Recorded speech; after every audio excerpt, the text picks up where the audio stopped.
Well, good afternoon. Over the last few days, I've talked about how critical the next 2 weeks will be for Ontario. I've talked about the threat we're facing from this terrible, terrible virus. I haven't shied away from the hard facts. The truth is, the situation is extremely, extremely serious. Right now, our best defense is to stay home, self-isolate, and don't go out. It is a matter of life and death. Over the next little while, we will all have to make some very, very difficult decisions. And you deserve the same information I have. You deserve to see the same data that I see when I'm making decisions. You deserve to know what I know when you're making decisions for yourself, your family, and your community. And that is why I've asked our medical experts to provide a full briefing to the public on where this could go. We'll walk through Ontario's story. Tomorrow, our top doctors will provide an update on where Ontario was, on where Ontario is, and where Ontario could be. Over the past few weeks, we've shown we will not hesitate to take every step necessary to slow the spread of COVID-19. We were the first province to close schools, the first to close non-essential workplaces, and we've asked you to stay home. We've limited gatherings to a maximum of 5 people. But avoiding the tragedy that we've seen in Italy and Spain will be entirely up to all of us. It'll be up to us to follow this advice and do what's necessary. We all have a part to play in combating the spread of COVID-19. And for you to make the best decisions for you and your family, you need to have the best information. And I know many people will find this information hard to hear. A lot of what we're dealing with right now is hard on people. The new reality is hard. What we're seeing happening to our seniors in our long-term care homes, what we're seeing happening to our neighbors is hard to process. It's hard to comprehend, and it's hard to deal with. We know the sacrifices many of you have made to stay home. We know all of this is taking a toll on mental health of Ontarians. Daily routines have been broken, and the feeling of being isolated is real. We know this is very, very stressful, and we want to help. Today, we're investing $12 million to expand online virtual mental health supports for you and your family. We've partnered with incredible organizations like the Kids Helpline and Bounce Back to provide you the support you need now in a way that is safe for you and everyone around you. We also know the mental and physical strain that our frontline workers and our first responders are facing. They're working long hours. They see tragedy every single day. They're making really, really tough decisions. So we're providing dedicated therapy to help them through this challenge. On Monday, we launched a new mental health wellness program, which will provide 24/7 mental health supports to active and retired OPP personnel. We've also hired new psychologists and other mental health workers to support our men and women in uniform. We know staying home and practicing physical distancing is the right thing to do. It's what we all have to do to stop the spread of COVID-19. But it can't mean disconnecting entirely from friends, neighbors, or loved ones. Social isolation can be hard on people. And my message to everyone watching today is this: You're not alone. We're listening. We care. If you're struggling, please reach out. Talk to someone. If you know someone who may be struggling, talk to them. Pick up the phone. During these difficult days, we all need to stick together. Let's keep the Ontario spirit alive. I want to thank you, and God bless the people of Ontario. I'll pass it over to Minister Tabolo.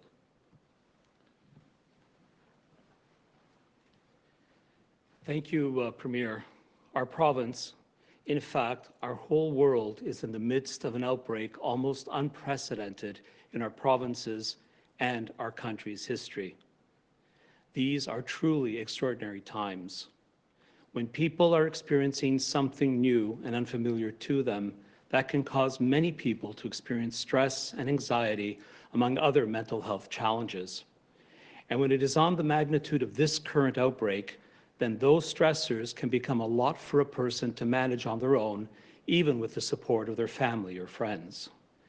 Notre Provence, en fait, notre monde entier, est au milieu d'une flambée presque sans précédent dans notre Provence et dans l'histoire de notre pays.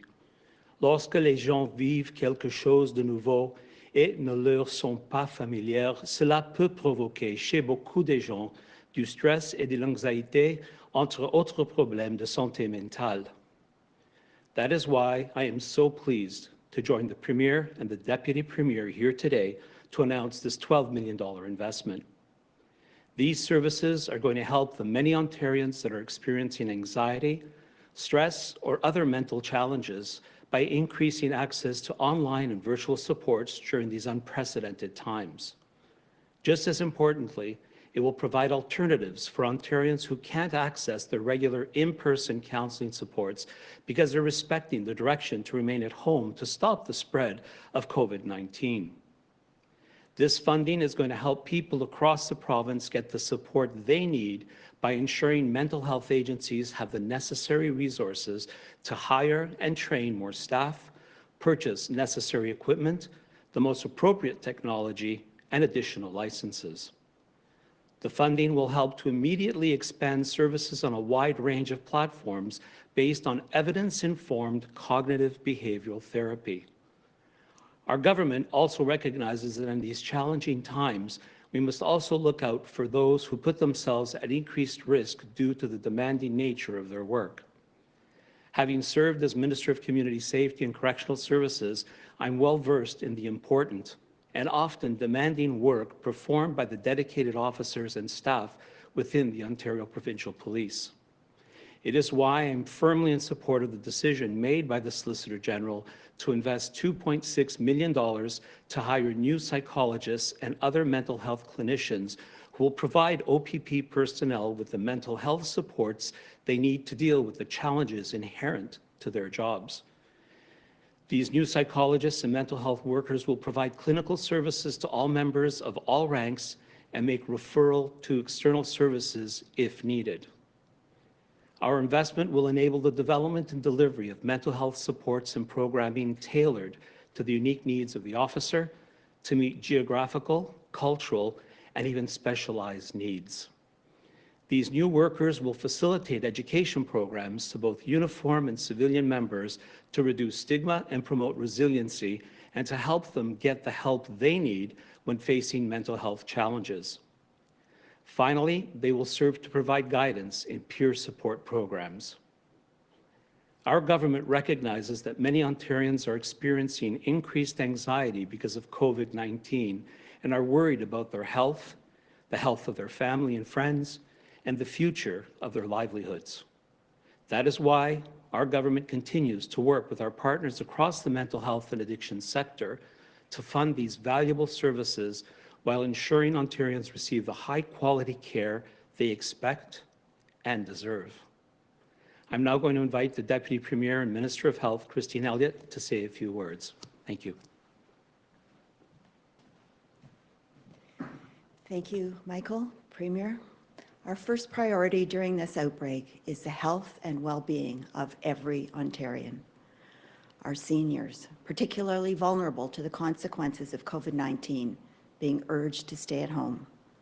Young Ontarians facing unique and growing stressors as their daily routine of school and extracurriculars has been turned upside down. And of course, the brave men and women fighting COVID-19 on the front lines of our healthcare system, and the growing toll this battle takes on their mental health and well-being. Nothing matters more than their safety, than the continued health and well-being of all Ontarians. On the advice of the Chief Medical Officer of Health, Ontario has taken decisive action to stop the spread of COVID-19. We've closed schools and parks and banned public gatherings of more than 5 people. And we have ordered the closure of all non-essential workplaces. Most of all, we have been clear about the need for all Ontarians to stay home. Doing so is the only way we can stop the spread of COVID-19. It's the best way to save lives. While critical, I know that staying home is no small ask. There are many for whom isolation brings unique challenges for their mental health. Anxiety, depression, a growing sense of loneliness or helplessness. These challenges cannot be diminished, nor will they. An outbreak of this magnitude is new territory for all of us. We all want nothing more than to be with our friends and neighbors at a time like this, to be able to share our experiences and comfort one another.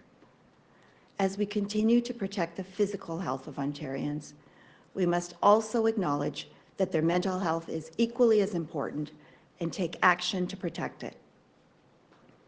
With today's announcement, we will bring more help and provide Ontarians with more supports they need to stay mentally healthy during these challenging times.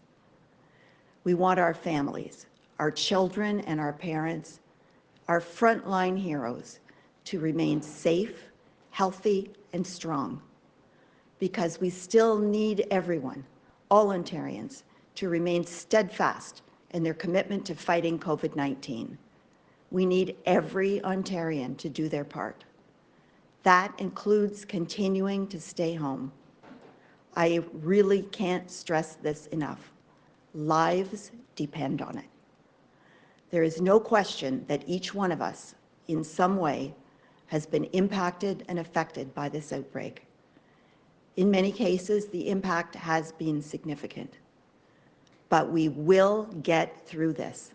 We will defeat COVID-19. As we continue our fight, we will do everything we can to keep Ontarians safe. We will do everything we can to protect your physical and mental health. To every Ontarian who may be struggling at home, please access these services. Reach out for help. Nothing is more important to us than your continued well-being. Thank you. We'll go to the phone line for questions. First question. First question comes from Robert Benzie from the Toronto Star. Please go ahead. Good afternoon, Premier. I'm just curious, you've been hinting for days that we are headed toward a mandatory stay-home order. Why not just go ahead and pull the trigger on that? Are you waiting to tonight's First Minister's meeting with the other premiers and the Prime Minister to determine that? Well, Rob, everything is on the table right now. And in reality, we have to make sure that the certain essential services are open, grocery chains, making sure we have food on the table, making sure pharmacies are open. So again, everything's on the table right now.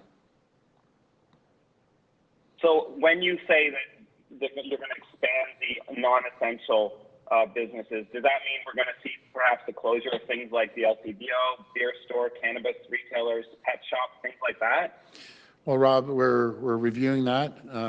That list will be adjusted, and you'll hear from us in the next short while. Next question. Next question comes from Brian Lilly from the Toronto Sun. Please go ahead. Premier, my apologies for that. How detailed will you ask the doctors to be as they update people? Will we be seeing a number of scenarios out there to give people an idea of what will happen if we do nothing, what will happen if we follow all the rules, what will happen if we follow just some of them? Yeah. So Brian, that's a good question. And right from day one, when it started, I said I want to be transparent. I want everyone to know where Ontario was, where we're at now, and where we could be if we don't take further steps. It's going to be a real sobering discussion, I should say. It's going to be stark. It's going to be stark, and I'll answer the question before it comes from the media. Why not 3 days ago? I think I've answered this, but I'll answer it again. The Chief Medical Officer of Health, with everyone coming from abroad back into Ontario and in Canada, the snowbirds coming in, we wanted to have a very clear measurement that he can measure until we can have an accurate modeling system that we can show the public. If we would have done this, let's say 4 or 5 days ago, it wouldn't have been accurate. Now we have more data. They wanted a week from the time people were coming back. Now he has proper measurements, and I just want to be very clear. I'm always going to be transparent. I want to make sure the people of Ontario know what I know and the reason why we're making decisions and decisions in the future, and giving them the opportunity to make decisions for their families, their communities. So I'm going to just be straight up with people, and just tell them exactly what I know. No beating around the bush, no holding back figures. I want to be right up front. It's going to be hard for some people to hear, but as Premier of this province, I have to be up front with people, and I'm going to be. And people will see some really stark figures tomorrow. And Premier, you've talked an awful lot about Ontario spirit and working with manufacturers to bring more supply back that we can make here. Yep. Is this perhaps after we're through this pandemic? Is it time to look at bringing the supply chain back to Ontario, back to Canada on a more permanent basis rather than wait for the next emergency? I truly believe that. Coming from a manufacturing background myself, there's certain things that we can bring in from overseas, but if someone said, what is one thing? And we've learned so many things, all of us together. If there's one thing that we won't be put in this position again, is PPEs. Relying on the rest of the world to send PPEs in. We're going to start manufacturing them. We're going to encourage hospitals to support these manufacturers. We can never, ever be put in this position again that we're relying on countries around the world to support us with PPEs when everyone else is in a crisis. We have the manufacturing might. We have the manufacturing capabilities, ingenuity, the engineering. We are an economic powerhouse. And again, people have asked me, what have you learned since you took office as Premier? I've crisscrossed this province. The ingenuity and the people, the technology. We have the brightest people in the world, bar none, right here in Ontario. We have the natural resources. We have the capabilities. We can't rely on anyone else moving forward, no matter if it's the ventilators or N95s, face masks, gloves, those essential items. We need to make them here in Canada, and we're the manufacturing engine of Canada. It's not just Ontarians that are waiting for us. I'm getting on the phone with all the premiers, and the number one question I'm going to get, when are the ventilators coming? They're relying on us, and I just can't stress it enough to people, especially, and I want to thank Linda from Linamar and Kim over at O2. People's lives are depending on us making sure we get these ventilators, no matter if you got to work 24/7. We're up against it right now. Next question. Next question comes from Colin DeMello from CTV News. Please go ahead. Hi, Premier Doug Ford. Thank you so much for opening up the data for all Ontarians. Day by day, as we've been watching you at these news conferences at that podium, I think the entire province can see the worry in your face. And that undoubtedly gives us a bit of a reflection, maybe, of the information that you're seeing. Can you give us a sense, Premier, of what we should be preparing for tomorrow? Well, the exact figures, Colin, I can't give you the exact figures. I'd rather rely on the medical professionals and some of the best in the world we have around the table. They're going to tell the public exactly what they're telling me, and it's going to be very clear that where we were, where we are now, and where we could be if we don't change our habits, if we don't follow the chief medical officer's protocol. I just want to. It's going to be stark, as I mentioned, and hopefully, people that we saw last weekend, because there's going to be some beautiful weekends coming up, and maybe after they see these figures, and we're going to be the first government to do this, to roll this out and show people exactly where we are. I just do not believe in holding back figures in this crisis. I've mentioned it to our cabinet, I've mentioned to our team. We have to be fully transparent with the people of Ontario, no matter how hard it is. They have to know the reason I'm making decisions, and that will be a real wake-up call to folks that we don't want to see the beaches and the parks packed, even though we've put restrictions now. Stay at home, protect your parents, your grandparents, put an iron ring around the long-term care as we're doing. We're in a very, very serious situation right now, and I can't be more upfront and honest than I am right now talking to people. Thank you. And I have a question for Health Minister Christine Elliott. Minister, frontline healthcare workers are being redeployed to where they are needed most. So that means a number of things: having to come in close contact with patients, having to worry about their own personal health, and of course, having to separate themselves from their families so that they don't infect their own family should they get sick. If a healthcare worker is told that they have to redeploy, can they refuse? Can a healthcare worker say, no, I do not want to be redeployed? And are there sanctions in place if that happens? Well, we have employed that provision, working with the employee representatives who've been extremely cooperative and understanding about the need to do this, because we don't know exactly where the COVID-19 hotspots are going to be.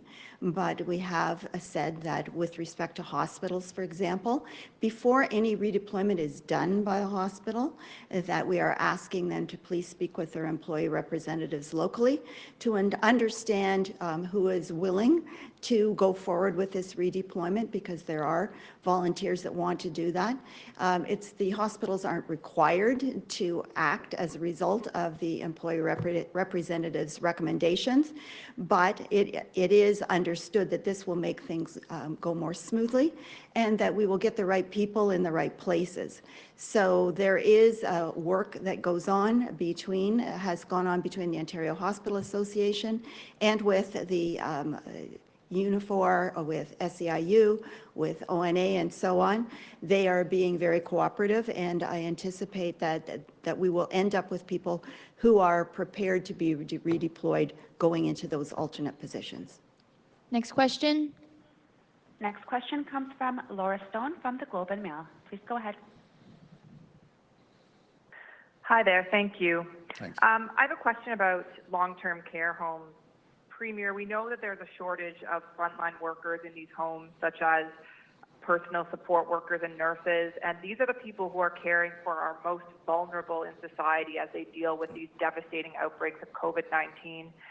What is your government going to do to address the shortage of workers, and especially to improve the working conditions of these essential workers? Will the government take control of staffing, as we've seen in BC? Will they boost their wages, as we are expecting Quebec to announce, give additional benefits or full-time jobs to PSWs and other employees? Well, before I pass this over to the Minister of Health, sorry, we're going to do everything we can to make sure they have proper equipment, to feel secure.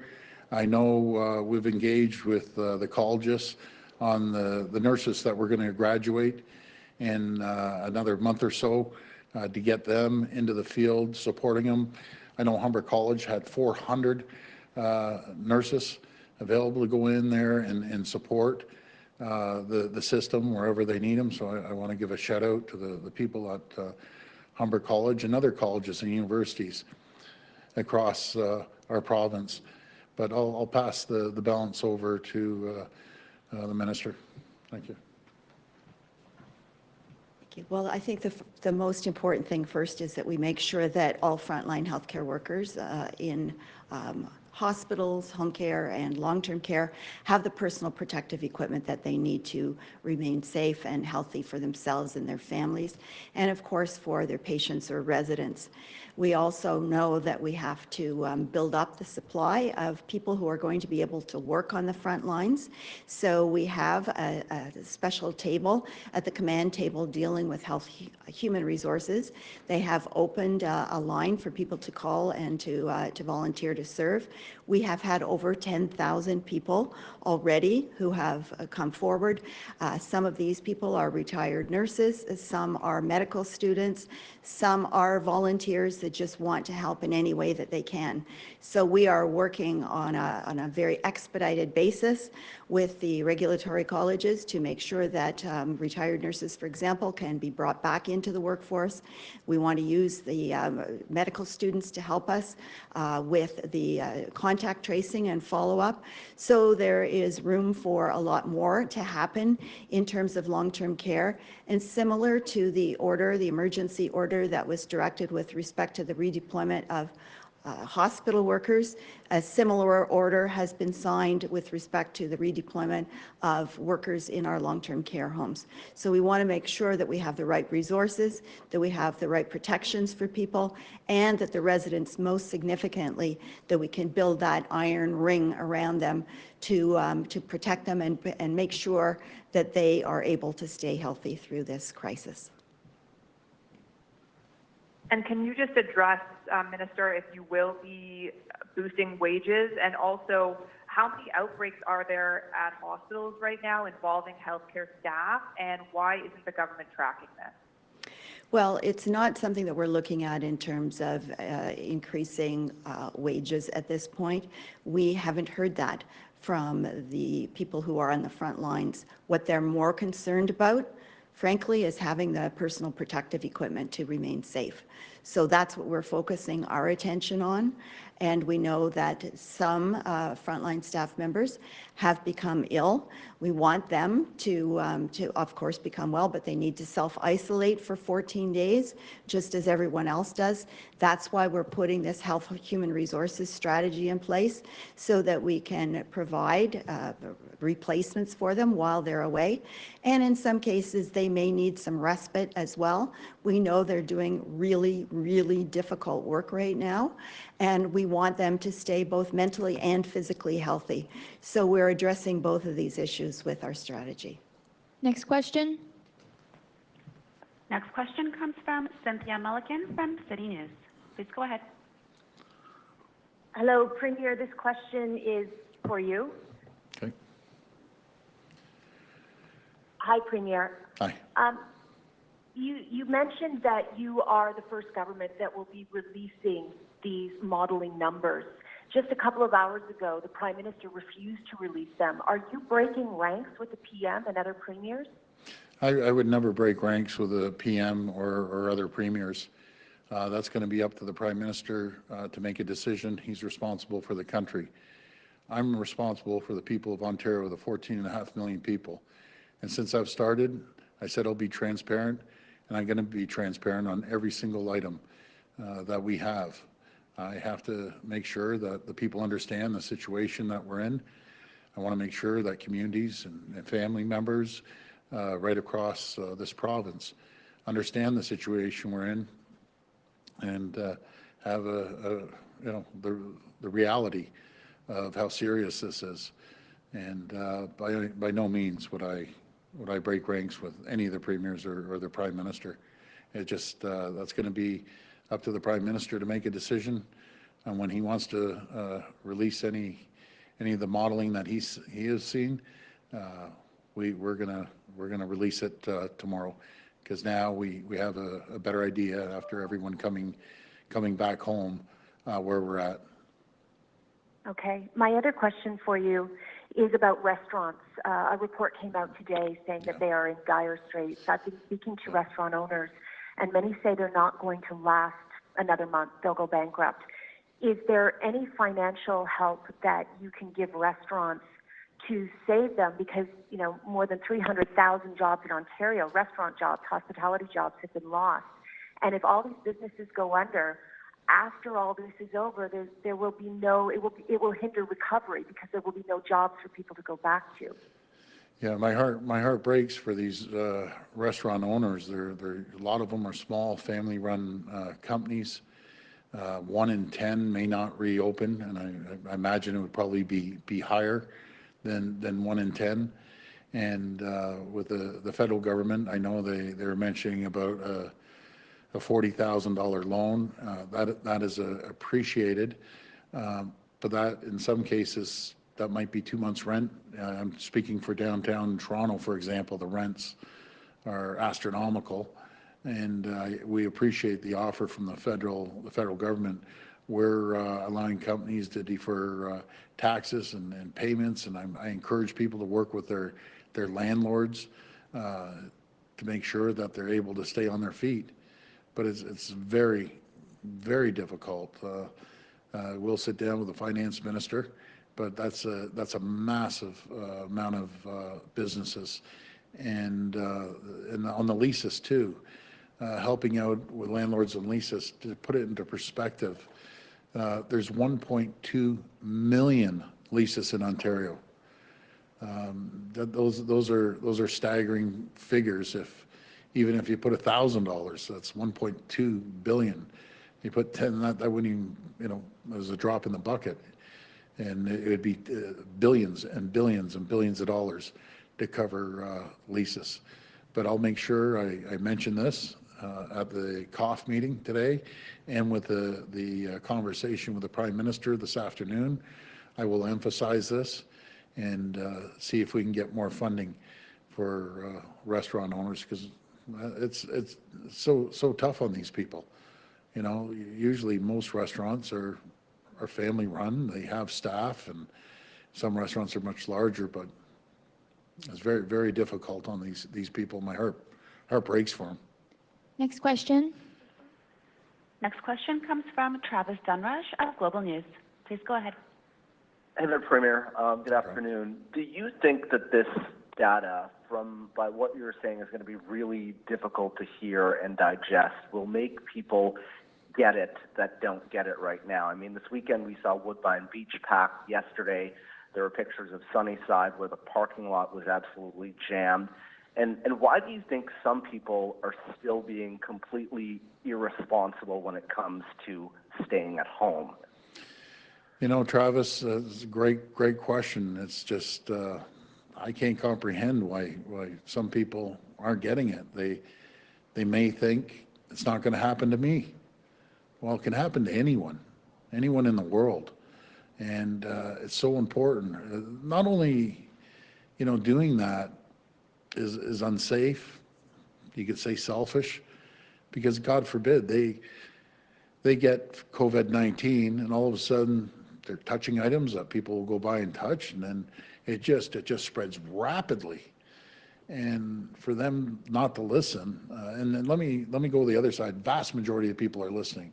You get small groups that just refuse to listen. It's disappointing, to say the least, and hopefully tomorrow there'll be a real wake-up call, and that's why we need our bylaw officers, our police, to be out there, not to put down a heavy hand. I just don't believe in that, but to cooperate. Most people are, like the 14.5 million people in this province. They're doing their best. They're all stepping up. They're doing a great job, but then you see some people that just don't want to listen. It's disappointing. And this question is for you or the health minister. The president of the Ontario Council of Hospital Unions said today that of the workers that they've surveyed, over 90% don't have confidence in the province's ability to protect them. He also said it's cruel and unfair that some frontline workers have access to COVID-19 protection and others don't. What do you think of that figure, and would you recommend frontline healthcare workers that aren't protected right now refuse unsafe work? Well, again, we're doing absolutely everything we can. I was on the phone late last night with a deputy prime minister. I know there's a plane that's come in with protective equipment, for personal protective equipment for the frontline people. I said, you know, I'll be at the airport on the runway waiting for this to land and start loading the trucks up. We're in need. There's no secret. We're in need to make sure that everyone gets the equipment that they need, and I'll do whatever it takes to make sure we have this equipment. But I'll pass this on to the Deputy Premier. So we are working very hard 24/7 to find the personal protective equipment that people need, that we want to make sure that all people working on the front line are healthcare workers, but also making sure that our frontline first responders, firefighters, police officers, paramedics, correctional service officers as well. We want to make sure that everybody who is in a close contact with the public has the protection that they need. But the Premier is right. This is an international competition for personal protective equipment. It is encouraging to know that the federal government has received a first shipment of goods. We are waiting to receive Ontario's share, and they will be distributed quickly because we need our frontline providers to have that protection, and we're working 24/7 to get it. But do you think that they should refuse unsafe work, though, if they aren't protected? You know, I have incredible respect for the people who are working on the front lines during this crisis. They are stepping up, whether they have the equipment that they would want to have in an ideal situation or not. We haven't heard of any indications where people are refusing to work because they know that Ontario needs them. They know that their patients need them. And all of us in Ontario are very, very grateful for the work that they're doing. Next question. Next question comes from Allison Jones from the Canadian Press. Please go ahead. Hi, Premier. I just wanted to clarify on the data briefing tomorrow. Just hoping you can be specific on what we'll see. I know you're not going to give exact figures, but you say we'll see where we've been, where we are, and where we're going. Just specifically, does that mean we're going to see the possible numbers of cases and deaths in various scenarios? Yes, I've asked them to be as transparent as whatever they've shown me. I want the people to see the exact same figures, and yeah, they're going to show figures. Follow up. Right. And yes, sorry. And just on a slightly different topic, the Prime Minister said today that he's not quite at the point of issuing a national stay-home order, essentially punting it to the provinces, saying he's leaning on the restrictions that provinces have been putting in place. I know you've said everything is on the table, but does that put a bit more onus on you to bring something like that in? Well, I'm really, really relying on the people of Ontario to work with us. And I know the last question there, you know, we heard that some of the parking lots were packed. We're just asking people to work with us. That's the last thing someone wants to do is, you know, the police marching around telling people to, you know, stay in their homes. I just don't believe in that. We're responsible. We're Ontarians. We're Canadians. Do the right thing. You know what's responsible. You know what's not responsible. So please, just stay at home. I understand it's tough. As I said, people can go a little squirrely staying in a confined area. I understand that. I do. But please just do the right thing for your neighbors, your loved ones. You have to do it. Please don't think it's not going to happen to me. Just don't think that. Think that you're going to help someone. You're going to help your family members. Because as soon as you contact someone, COVID-19, and you have it, you want to go home and hurt your children? I don't know anyone who wants to hurt their children or hurt their parents or their grandparents. I don't know anyone who wants to do that. So just do the right thing. And maybe the figures that they'll see tomorrow will be a real wake-up call for a lot of people. Next question. Next question comes from Lucas Meyer from News Talk 1010. Please go ahead. Thank you very much for taking our questions. Just to follow back a little bit on this, there is a little bit of a shift here, Premier, yesterday when you talked about that you didn't want to prompt panic when you were asked about projections yesterday. So I'm curious, I know that you obviously want this to be a wake-up call, especially to those who are disregarding social distancing rules, but how do you ensure that there isn't panic when the numbers come out tomorrow? Is that going to happen by how it's given by Dr. Williams and others? Is it by the reporting by the media? How do you ensure that panic doesn't happen? Well, Lucas, what I've said the last few days, I don't want to release numbers that just aren't accurate. There's too many models out there. A week ago, Chief Medical Officer have asked us to give them a week and their team a week to really get some accurate numbers and account for everyone abroad and snowbirds and so on and so forth. But we have two options. There's actually three options in life when you make a decision. There's one, that you make a decision and you're right. Two, you make a decision and you're wrong and you correct that decision. Number three is you don't make any decision. And that's the worst thing we could do as a government, as a people. We have to be transparent, no matter how tough the message is going to be tomorrow. It's the fair thing to do to people in Ontario. They have to know where we stand, and we're going to tell people exactly what we know. The figures I see, you're going to see the exact same figures and the same modeling that we've seen. And you've constantly said that you have all the confidence in the world in the people of Ontario. When they see those numbers in the various scenarios that they're coming in, how confident are you that they're going to take them seriously and they're going to respond appropriately?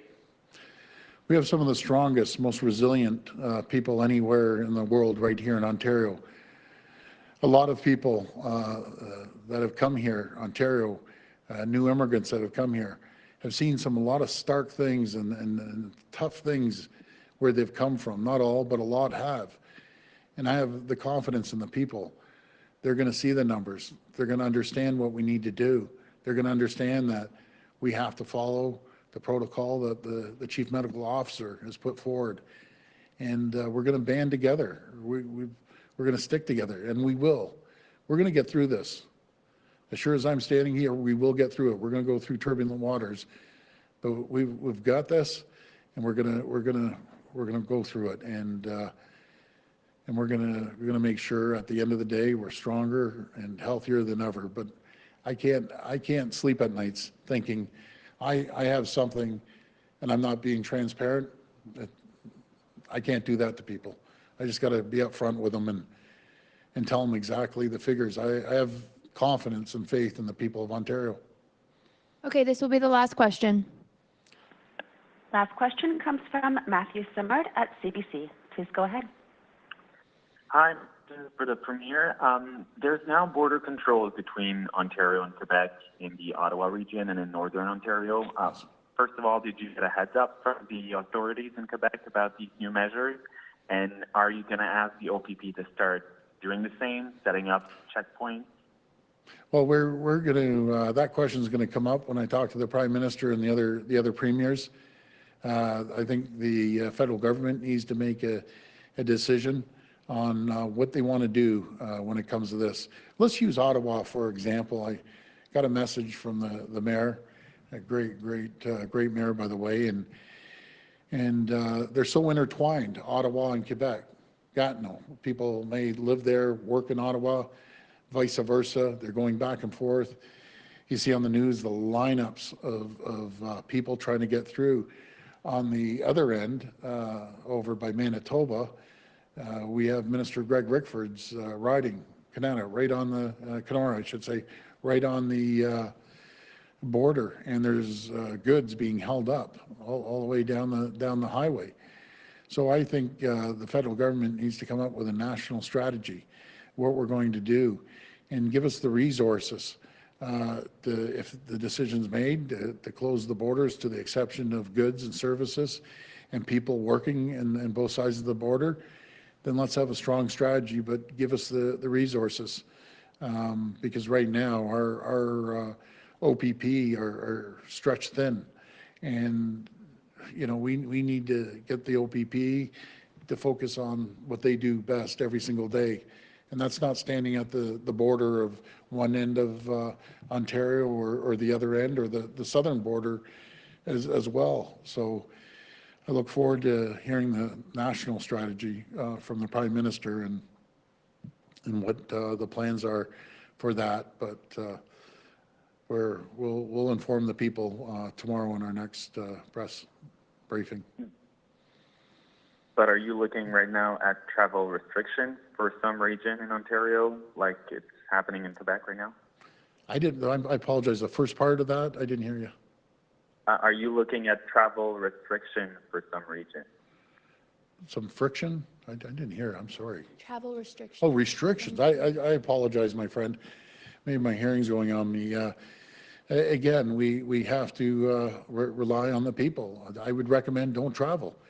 Now, Ottawa is different with Gatineau. Like, so many people work for the federal government that live in Quebec, and they cross the border every single day.